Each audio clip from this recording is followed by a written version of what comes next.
Marshall Island, Palau, Tuvalu, Eswatini, Belize, Guatemala, dan juga negara-negara kecil yang lain. Secara luas wilayah seperti Jawa Barat, jadi tidak besar. Jadi satu Taiwan itu kalau kita samakan itu mirip satu provinsi di Indonesia, yaitu Jawa Barat, 35.000 km.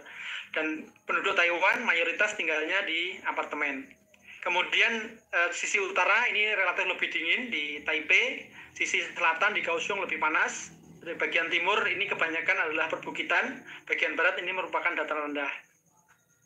Nah, Bapak Ibu sekalian, kalau kita lihat kota Taipei itu adalah kota perdagangan dan jasa, Taichung itu kota industri dan pertanian.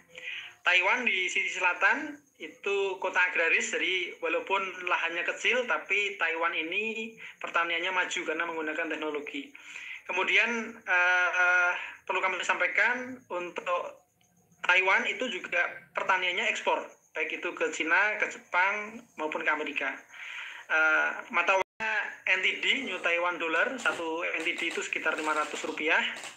Dan ini Taiwan ini sangat tergantung dengan Indonesia karena jumlah WNI kita sebagai caregiver ini sangat luar biasa. Jadi Indonesia ini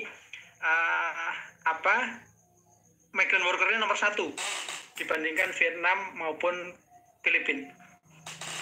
Jadi jumlah WNI di Taiwan ini sebagai duta produk Indonesia sampai dengan hari ini lebih dari 380-an ribu.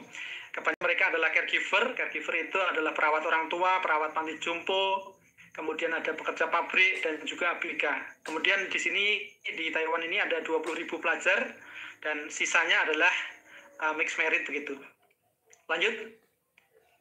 Bapak Ibu sekalian, kami coba sampaikan kaitannya dengan statistik perdagangan Indonesia Taiwan 2025.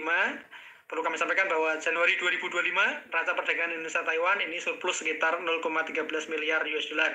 Kemudian di tahun 2024 secara keseluruhan neraca perdagangan Indonesia Taiwan surplus sebesar 2,75 miliar US dollar dengan nilai ekspor mencapai 6,68 miliar dan impornya sekitar 3,94 miliar. Bapak Ibu sekalian, perkembangan perdagangan Indonesia Taiwan sepanjang 2024 hingga 2025 ini menunjukkan tren fluktuatif dengan ekspor yang secara konsisten lebih tinggi dibandingkan impor.